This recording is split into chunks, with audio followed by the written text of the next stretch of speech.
برا بھلا کہیں، کھل کے کہیں اور یک طرفہ گفتگو کریں. جو سوبر گفتگو کرے اس کی چھٹی ہو جاتی ہے. تو دیکھیے لچک دونوں کو دکھانی چاہیے.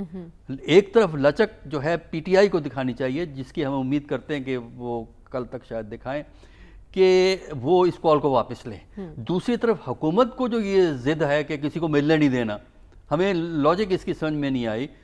کیا سیکیورٹی کا وہاں جو مسئلہ ہے تو وہ بھی لچک دکھائیں کہ ان کے 2 بندے جنہوں نے درخواست دی ہے، سوبر اچھے اہم لیڈر ہیں جن کی طرف سے درخواست گئی ہے. وہ کہہ رہے ہیں یہ پابندی تمام قیدیوں کے لیے ہے. دیکھیں بھائی، پابندی جو ہوتی ہے یہ حکومت نے لگانی ہوتی ہے. سیکٹری اوپر سے آرڈر ہوتا ہے پابندی لگا دو لگا دو. کوئی اصول تو ہو نا. پابندی کی وجہ کیا ہے، کیا وہاں خطرہ ہے؟ اگر اس جیل میں خطرہ ہے تو پاکستان میں کون سی جگہ محفوظ ہے؟ مجھے یہ بتائیے نا آپ. یعنی وہ ہائی سیکیورٹی ایریا ہے اور وہاں کہہ رہے ہیں کہ جی وہ ٹیررزم کا خطرہ ہے. تو اگر وہاں ٹیررزم کا خطرہ ہے تو کیا کانسٹیٹیوشن ایونیو پہ ٹیررزم کا خطرہ نہیں ہے؟ یہ سب بہانے ہوتے ہیں، یہ گورنمنٹوں کے طریقے ہوتے ہیں کہ وہ اس قسم کی باتیں کرتے ہیں. تو میرے نزدیک لچک دونوں کو دکھانی چاہیے. حکومت کو بھی لچک دکھانی چاہیے کہ وہ اجازت دے دیں اور کہ وہ 2 لوگ مل لیں عمران سے، اور ادھر پی ٹی آئی کو چاہیے کہ وہ اپنی کال واپس لے کہ جی ہم یہ جب کام ختم ہو جائے گا اور اس کے بعد جب دوبارہ وہ کانسٹیٹیوشن امینڈمنٹ کا قصہ چلے گا تو پھر ہم مظاہرہ کریں گے. بے شک اگلے دن ہی آپ آ جائیں، چاہے 18 19 20 اتنے وقت پڑے ہیں آپ کے پاس لڑائیاں کرنے کے لیے. تو میرا خیال لچک دونوں طرف ہونی چاہیے، دونوں کو ذمہ داری کا ثبوت دینا چاہیے. اور جو لوگ انتہا پسند ہیں پارٹیوں کو چاہیے کہ ان کو سائڈ پہ کریں. جو ماڈریشن کی بات کرتے ہیں، جو درمیانہ راستہ نکالنا چاہتے ہیں، ان کی بات کو ترجیح دیں. اور یہ فیصلہ لیڈرشپ نے کرنا ہوتا ہے. جب تک لیڈرشپ یہ فیصلہ نہ کرے نا کہ ہم نے یہ لائن لینی ہے، اس وقت تک پارٹیاں وہ لائن نہیں لیتے. اور آئی تھنک یہی بہتر موقع ہوتا ہے جب آپ جان سکتے ہیں کہ کون پارٹی میں ایسی سوچ رکھتا ہے اور کون مفاہمت کی سیاست کو پروان چڑھانا چاہتا ہے. رسول بخش رئیس صاحب، کہا جا رہا ہے کہ لچک دونوں طرف سے دکھانی چاہیے، لیکن بانی پی ٹی آئی تک رسائی کی جو اپیل ہے یہ اتنا بڑا ایشو کیوں بن گئی، اور کیا یہ بہت بڑا مطالبہ لگ رہا ہے آپ کو؟ میرا خیال یہ ہے کہ حکومت کو تحریک انصاف کو کوئی بہانہ نہیں دینا چاہیے کہ یہاں آ کے ایک ایسا مظاہرہ کریں کہ دنیا کے سامنے جائے اور پاکستان کی بدنامی ہو. اپنے طور پر کوشش کرنی چاہیے، اور وہ کوشش یہ ہو سکتی ہے کہ اگر وہ یہ چاہتے ہیں کہ عمران خان سے ان کے رہنماؤں کو ملنے کی اجازت دی جائے تو اس میں کوئی قباحت نہیں، اس سے کوئی بہت بڑا فرق نہیں پڑے گا. وہ ان سے ملاقات کر لیں اور یہ ان کا جو آخری عذر لگتا ہے یا اعتراض لگتا ہے یا مطالبہ لگتا ہے وہ پورا کر دیا جائے. اس کے باوجود بھی اگر وہ مظاہرہ کرتے ہیں، ڈی چوک میں آنے کی کوشش کرتے ہیں، تو اس وقت تو لگتا ہے کہ پاکستان کی تمام سیاسی جماعتیں اور پاکستان کا میڈیا، پاکستان کا دانشور، سب تمام اس وقت جو باشعور اور سنجیدہ حلقے ہیں وہ تحریک انصاف کی اس خواہش اور اس مطالبے کو کہ ان کو اجازت دی جائے یا وہاں پہ آ کے وہ مظاہرہ کرنا چاہتے ہیں حمایت نہیں کرتے، ان کے خلاف ہے. تحریک انصاف اپنے لیے نقصان کر رہی ہے، مزید کرے گی، پہلے بھی کیے ہیں. تو حکومت کو اپنی طرف سے کم از کم یہ ایک عام سا مطالبہ ہے مان لینا چاہیے. اس کے باوجود اگر وہ کرتے ہیں تو ظاہر ہے کہ حکومت تمام وہ قانونی اختیارات استعمال کرے گی جو ریاست کرتی ہے تاکہ اس موقع پر جو پاکستان کی ریاست اور ہمارے معاشرے اور عوام کے لیے سب کے لیے ایک اہم ترین یہ ایونٹ ہو رہا ہے، اور 27 سال بعد کوئی بہت بڑا بین الاقوامی ایونٹ پاکستان میں ہو رہا ہے، تو ہمیں اس کو سیاست کی بھیٹ نہیں چڑھانا چاہیے. اور سیاست اپنی جگہ وہ ہوتی رہے گی، کبھی وہ ختم نہیں ہوتی. اختلافات اپنی جگہ، وہ ان کے لیے محل اور موقع کوئی اور ہوتا ہے. دنیا کے سامنے آپ اپنے آپ کو تماشا نہ بنائیں. تحریک انصاف اپنے ساتھ انصاف تو کرے نا پہلے، اس کے بعد وہ ایک تحریک چلائے کہ کیا وہ اپنے ساتھ تحریک انصاف کر رہی ہے اس قسم کے مظاہرے کر کے، اپنے لیے مذاق پیدا کر کے. اور اس وقت یہ پتہ نہیں چلتا، یہ ایک مسئلہ ہے بہت تحریک انصاف کی تنظیم کا کہ فیصلے ایک شخص بیٹھا ہوا جیل میں کرتا ہے، کوئی سیاسی کمیٹی جو بہر انہوں نے بنائی ہوئی ہے وہ کرتی ہے، اور وہ کمیٹی کے اپنے طور پہ خود مختار ہے کہ کوئی ایسا بہت بڑا فیصلہ کرے، یا اس کے لیے پہلے سے تائید حاصل کر لی جاتی ہے کہ اگر ایسا ہو تو پھر ہم ایسا کریں گے ایسا نہیں ہوگا تو پھر ایسا نہیں ہوگا، یہ اس کے بارے میں کچھ معلوم نہیں. لیکن ذمہ داری تو بنیادی طور پر تحریک انصاف کے بانی کی ہے کہ وہ پاکستان کے لیے اس قسم کے جو معاملات ہیں ان میں اپنی پارٹی کو اس طریقے سے اس کا کردار نہیں ہونا چاہیے جس سے کہ ساری قوم کو شرمندگی اٹھانی پڑے اور آخر میں شرمندگی تو ان کے حصے میں آئے گی. تو اس لیے میں سمجھتا ہوں کہ ان کو یہ فیصلہ دوبارہ اس کا جائزہ لینا چاہیے. اس وقت ہوا ان کے حق میں نہیں ہے، عوامی ہوا اس وقت تحریک انصاف کے اس فیصلے کے خلاف ہے. رائے عامہ ان کے خلاف کھڑی ہوئی ہے، پاکستان کی عوام ان کے خلاف کھڑی ہوئی ہے. اگر اس کے باوجود جو کرتے ہیں تو یہ اپنے آپ کو خود تباہ کرنے کے مترادف ہوگا. ٹھیک ہے، آپ کہہ رہے ہیں بانی پی ٹی آئی کی ذمہ داری بنتی ہے، لیکن ایک چیز بڑی امپورٹنٹ ہے کہ سیاسی کمیٹی میں جو لوگ منظر پر موجود نہیں ہیں وہ احتجاج کے حق میں ہیں، جو پلیس پہ موجود ہے وہ اسے مخل کر. اور کہا یہ جا رہا ہے کہ پی ٹی آئی کے 98% ارکان جو ہیں وہ اس احتجاج کی حمایت کر رہے ہیں، حیران کن طور پر. لیکن بھٹی صاحب، ایک تو 18 اکتوبر تک ملاقات پر پابندی کا کیا مقصد، کیا وجہ ہے؟ اور اگر 18 اکتوبر تک پابندی ہے تو پی ٹی آئی تھوڑا انتظار کیوں نہیں کر سکتی 18 اکتوبر تک بانی پی ٹی آئی سے ملنے تک؟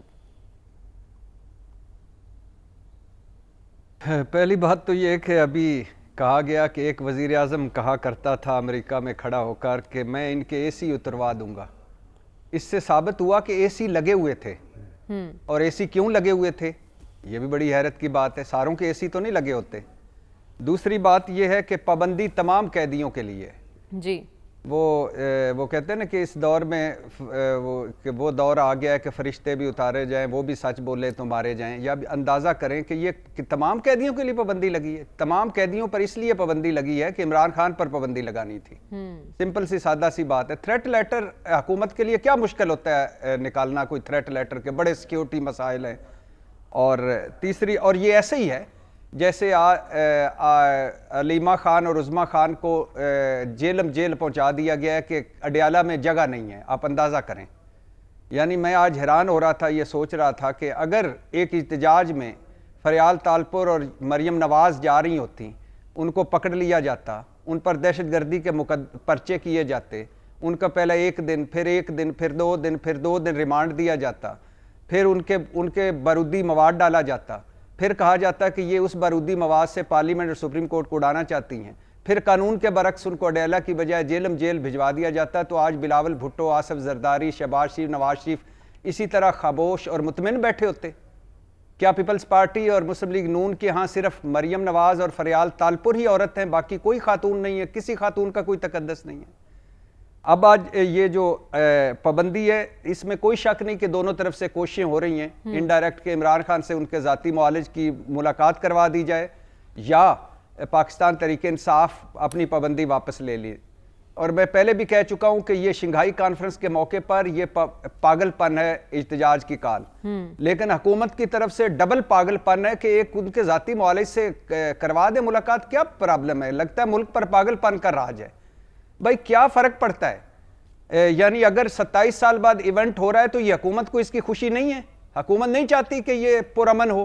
اگر چاہتی ہے پرامن ہو تو ایک بندے کے ساتھ ملاقات کروا دیں اس شرط پر. کیا فرق پڑتا ہے؟ کیا ضد کیا نہ؟ باقی جہاں تک آپ نے کہا نا 98% پابندی کے حق میں، ایسی بات نہیں ہے. یہ 60-40 کا ریشو ہے. پاکستان تحریک انصاف 2 دھڑوں میں تقسیم ہے احتجاج 15 اکتوبر کی کال پر. ایک دھڑا جو کہتا ہے کہ احتجاج نہیں ہونا چاہیے، جو مخالف ہیں ان میں بیرسٹر گور ہیں، علی محمد خان ہیں، علی امین گنڈاپور ہیں، اسد قیصر ہیں اور رؤوف حسن وغیرہ ہیں. اور جو احتجاج کے حق میں ہیں ان میں مراد سعید ہیں، حماد اظہر ہیں، شہباز گل ہیں، شیخ وقاص اکرم ہیں، خالد خورشید جو جی بی کے ایکس سی ایم تھے وہ ہیں، حافظ فرت ہیں. اور ان میں ماشاءاللہ 80% وہ ہیں جنہوں نے کسی احتجاج میں نہ شرکت کی نہ آئندہ کرنی ہے. پی ٹی آئی سیاسی کمیٹی میں بڑی تلخ کلامی بھی ہوئی. محسن نقوی کے ساتھ بیٹھنے کے تانے، کارکنوں کو چھوڑ جانے کے تانے، موقع پر میدان میں نہ آنے کے تانے، وکٹ کے دونوں طرف کھیلنے کے تانے، میچ فکس کر کے کھیلنے کے تانے، عمران خان کے نظریے سے ہٹنے کے تانے، عمران خان کو اکیلا چھوڑ جانے کے تانے. تو علی امین گنڈاپور صاحب بھی اس کی حمایت کر رہے ہیں یا اس کے خلاف ہیں؟ علی امین گنڈاپور صاحب خلاف ہیں احتجاج کے. وہ کہہ رہے ہیں کہ یہ موقع نہیں ہے احتجاج کرنے کا. اچھی بات یہ ہے انہوں نے سی ایم سوچا، ایز اے سی ایم سوچا، اور ان پر غالباً حماد اظہر صاحب نے انہیں کہا کہ آپ کے تو محسن نقوی صاحب سے بڑے اچھے تعلقات ہیں تو آپ ہی ایک ملاقات کروا دیں ان کے ذاتی معالج سے، تو یہاں تک بات پہنچی۔ لیکن یہ فطری رد عمل ہے پاکستان تحریک انصاف کا۔ کیوں فطری رد عمل ہے؟ کہ مشکل وقت آئی تو پاکستان تحریک انصاف کو 3 حصوں میں توڑ دیا گیا، پارٹی میں وکلا اور نئے لوگ آ گئے، پارٹی کے اندر گروپ بندی بھی ہوئی، باہمی لڑائیاں بھی ہوئیں، پارٹی نے ایک دوسرے کو مشکوک بھی سمجھ رہی ہے، رانگ نمبرز بھی ہیں، بروٹس بھی ہیں جو منصوبہ بندی سے گھسائے گئے ہیں، پارٹی پر 3 سال سے مسلسل ظلم و ستم بھی ہو رہا ہے، پارٹی کے غلط فیصلے بھی ہیں، ناقص حکمت عملی ہے، اور پارٹی مسلسل احتجاج کے موڈ میں ہے۔ اور اب جو پارٹی کو الطاف حسین کی ایم کیو ایم بنانے کی کوششیں ہو رہی ہیں، یا پارٹی پر پابندی لگانے کی کوششیں ہو رہی ہیں، یا مائنس عمران خان کرنے کی کوششیں ہو رہی ہیں، یا پارٹی کو منصوبہ بندی سے ایک دوسرے سے لڑانے کی کوششیں ہو رہی ہیں، اور پھر اوپر سے عمران خان کا جیل میں ہونا، اور مزے کی بات ہے کہ 30% جو پاکستان تحریک انصاف کے لوگ ہیں وہ عمران خان سے مل پاتے ہیں، اور جو 70% ہیں وہ یہ سمجھتے ہیں کہ جو 30% مل کے آتے ہیں اور جو کچھ بتاتے ہیں وہ عمران خان نے نہیں کہا ہوتا، یا کہا ہوتا ہے تو اس میں رد و بدل ہوتا ہے۔ تو یہ فطری رد عمل ہے جب ایک پارٹی مسلسل ایک ہواؤں کے دوسرے رخ پر ہو۔ لیکن مجھے لگتا ہے کہ احتجاج نہیں ہوگا، اور میری خواہش بھی ہے اور مجھے لگ بھی ایسا رہا ہے۔ ٹھیک ہے، آپ کو ایسا لگ رہا ہے کہ احتجاج، جو میں نے فگر دیا تھا وہ ترجمان جو ہیں پاکستان تحریک انصاف کے شیخ وقاص اکرم، انہوں نے کہا ہے کہ 98% ارکان کی رائے 15 اکتوبر کو احتجاج کے حق میں ہے۔ پرائم منسٹر شہباز شریف صاحب سے ملاقات کے ٹکر اس وقت چل رہے ہیں دنیا ٹی وی پہ، تو اسی میں ہی فیصلہ ہو جائے گا۔ ہو سکتا ہے کہ شاید اس حوالے سے کوئی فیصلہ ہو گیا، اور اگر کچھ ایسا مثبت فیصلہ ہوا تو یہ بہت اچھی بات ہے، اور ہم سب کے حق میں یہی بات بہتر ہے۔ ہمیں پروگرام میں ایک بریک کی جانب بڑھنا، واپس آئیں گے تو بات کریں گے شنگھائی تعاون تنظیم کے سربراہی اجلاس کی، یہ پاکستان کے لیے کتنا امپورٹنٹ ہے، بات ہوگی اس بریک کے بعد۔ اسٹے ود اس۔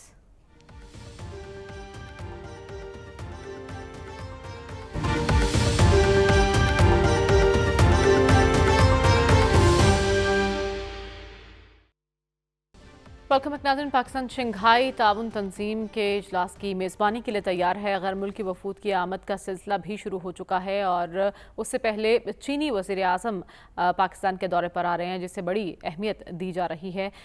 کس طرح سے گیم چینجر ثابت ہوگا چینی وزیر اعظم کا یہ دورہ، اور شنگھائی تعاون تنظیم پاکستان کے لیے کتنی اہم ہے، یہ جان لیتے ہیں۔ سلمان صاحب، آپ کی نظر میں جو سی پیک فیز 2 کی اپ گریڈیشن کا معاملہ ہے، اس پر بات کی جا رہی ہے کہ چینی وزیر اعظم کے دورے کو بڑی اہمیت دی جا رہی ہے اس حوالے سے، اور اس کے بعد شنگھائی تعاون تنظیم، یہ دونوں ایونٹ آپ کے لیے کتنے امپورٹنٹ ہیں؟ دیکھیں یہ جو شنگھائی کانفرنس کی سرگرمی ہے، ایک تو یہ ہے کہ یہ قومی سیاست پر غالب آ گئی، اور دوسرا آپ 2 ایونٹس کی بات کر رہے ہیں۔ یہ جو مہینہ ہے یہ سفارتی ایکٹیویٹیز کے حوالے سے بڑا امپورٹنٹ ہے۔ ملائیشیا کے پرائم منسٹر نے وزٹ کیا، اس کے بعد سعودی سرمایہ کاری کے وزیر کی قیادت میں جو وفد آیا 113 لوگوں کا، انہوں نے بھی پاکستان کے ساتھ 2.2 بلین کے معاہدے کیے ہیں۔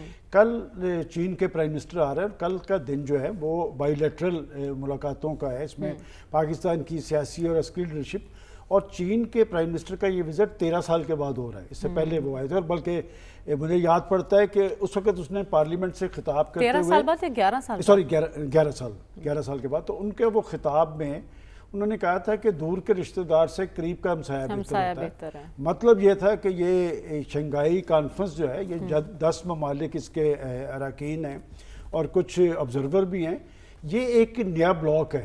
یہ اس کے مقاصد میں باہمی تنازعات بھی ہیں، معاشی مفادات بھی ہیں، اور 2 طرفہ تعلقات بھی ہیں۔ اور جب تنازعات کی بات ہوتی ہے تو ہمارے انڈیا کے ساتھ تنازعات ہیں، انڈیا بھی اس میں آ رہا ہے، ان کے وزیر خارجہ جو ہیں، اور چین خاص طور پہ پاک بھارت تنازعات میں اس کا ایک روایتی موقف ہے، وہ کشمیر کے ایشو پہ پاکستان کے ساتھ کھڑا ہے۔ میں سمجھتا ہوں کہ ان کا یہاں آنا یہ ایک اچھی علامت ہے اس کانفرنس کی نتیجہ خیزی کے حوالے سے۔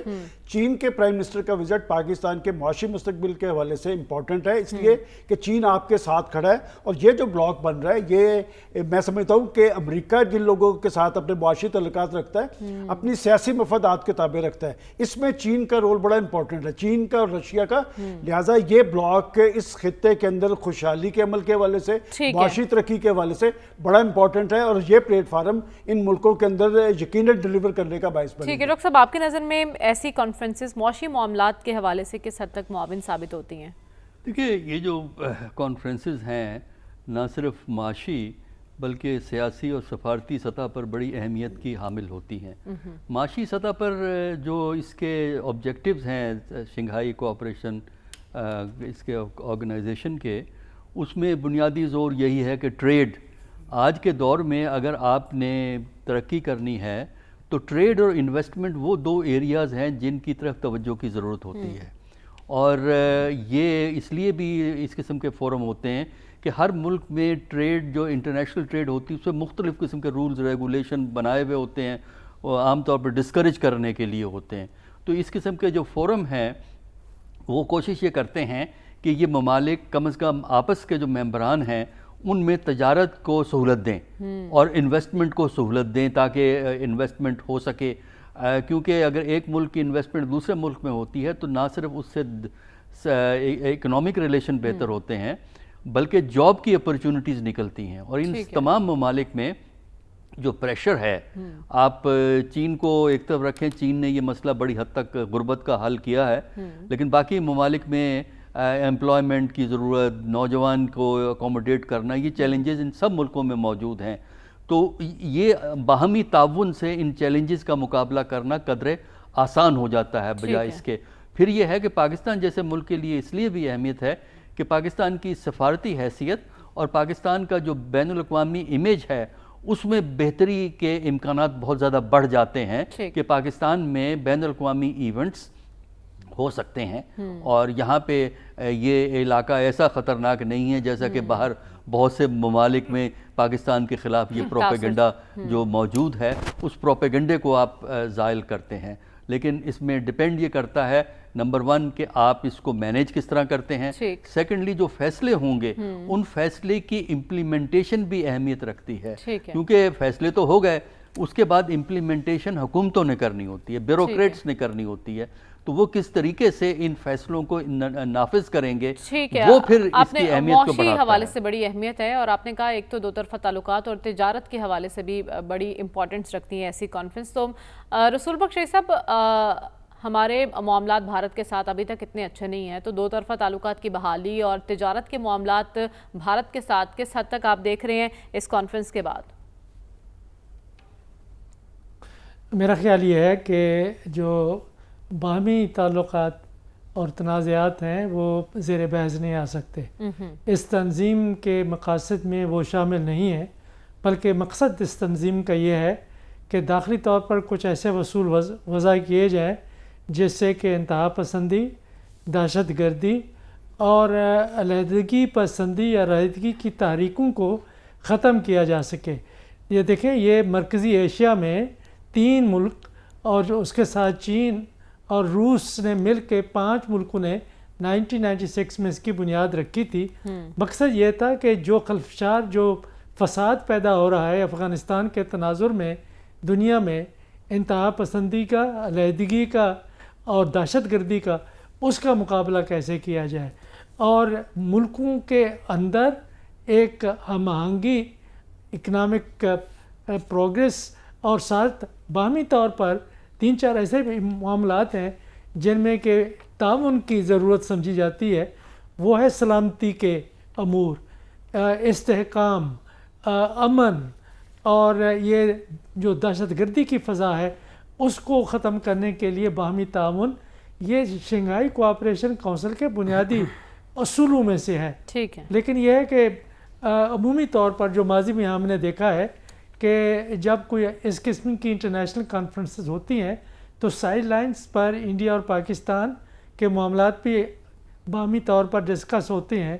لیکن دیکھیں کہ 2014 سے جس قسم کی حکومت ہندوستان میں قائم ہے اور جس قسم کا نیا ہندوستان بنانے کا نقشہ ان کے ذہن میں ہے، اور اس کے حوالے سے علاقائی ممالک کو جس طرح دباؤ میں رکھا ہوا ہے، اور اس کا بھی ایک رد عمل آپ نے بنگلہ دیش میں بھی آپ نے دیکھ لیا ہے. تو سارے سیاق و سباق کے ساتھ ہم یہ نہیں سمجھتا کہ اس کے بارے میں کوئی وثوق سے کہا جا سکتا ہے کہ ہندوستان کے وزیر خارجہ ہمارے ساتھ بیٹھ کے باہمی آپ کو نہیں لگتا کہ اس معاملے کو بریک تھرو ہو سکتا ہے، لیکن آپ کہہ رہے ہیں سائیڈ لائن ملاقاتیں بھی اہمیت اختیار کر جاتی ہیں اس طرح کی کانفرنسز میں. ملک ہیں، اس لیے ہم پہل نہیں کریں گے، پہل ان کی طرف سے آنی چاہیے. ٹھیک ہے بھٹی صاحب، آپ کی نظر میں اتنی بڑی ایکٹیویٹی کے بعد ہم معاشی لحاظ سے ٹیک آف کرنے کی پوزیشن میں ہوں گے؟ معاشی لحاظ سے ہم ٹیک آف کرنے کی پوزیشن میں ہوں گے. ایک تو آپ کے لفظ گیم چینجر سے اب ڈر لگتا ہے. ہم نے سی پیک کو گیم چینجر کہہ دیا اور پھر کیا حال ہوا. ہم نے گوادر کو گیم چینجر کہہ دیا اور پھر کیا حال ہوا. سنا ہے مریم کہ ہم نے جرمنی کو ہم نے ایک وقت تھا کہ جرمنی کو قرضہ دیا تھا، جاپان کی مدد کی تھی، امریکہ اور چین کی صلح کروائی تھی، پورے خطے میں ہماری ترقی کے چرچے تھے. اور پھر ہوا کیا؟ پھر ملک ہتھے چڑھ گیا مسلم لیگ اور پیپلز پارٹی کے، اور پھر باریاں لگ گئیں اور پھر ریورس گیئر لگ گیا. 1988 سے پہلے کا پاکستان دیکھ لیں اور 1988 کے بعد کا پاکستان دیکھ لیں. اب یہ جو شنگھائی کانفرنس ہو رہی ہے، اس پہ خوشی کی بات ہے. بحیثیت پاکستانی میں خوش ہوں. ہم پر جھوٹا دہشت گردی کا لیبل لگایا جاتا رہا. ہم اپنی ناکام سفارتکاری اور کامیاب بھارتی کوششوں سے عالمی سطح پر تنہا رہے. ہمارے ملک میں دہشت گردی کی لہر رہی اور ہمیں کہا گیا کہ یہ دیکھیں ان کا تو ملک میں کوئی چیز ہو ہی نہیں سکتی.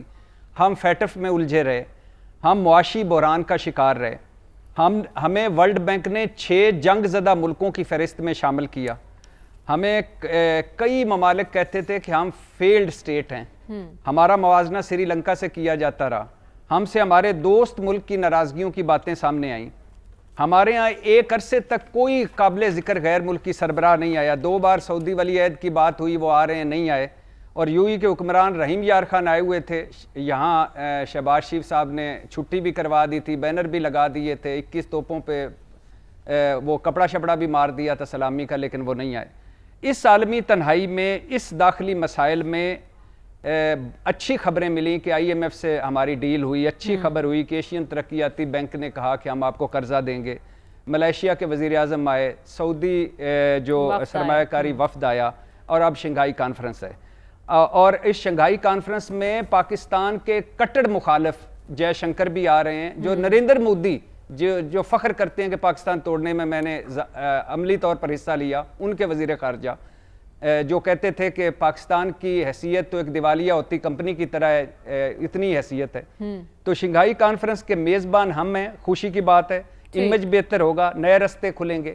لیکن شہباز شریف صاحب سے کوئی امید لگانا، کیونکہ لیڈرشپ کا کرائسس ہے، کہ وہ کوئی نئے رستے زیادہ کھول لیں گے، یہ قبل از وقت ہے. مجھے نہیں لگتا ایسا ہوگا، لیکن بہرحال میزبان ہم میں اتنی خوشی کافی ہے. ٹھیک ہے، آپ کو لیڈرشپ سے تنگ ہے، لیکن پھر بھی ہمیں امید کا دامن ہاتھ سے نہیں چھوڑنا چاہیے. پروگرام میں وقت ہوا ہمیں بریک کا. واپس آئیں گے اس بریک کے بعد. Stay with us.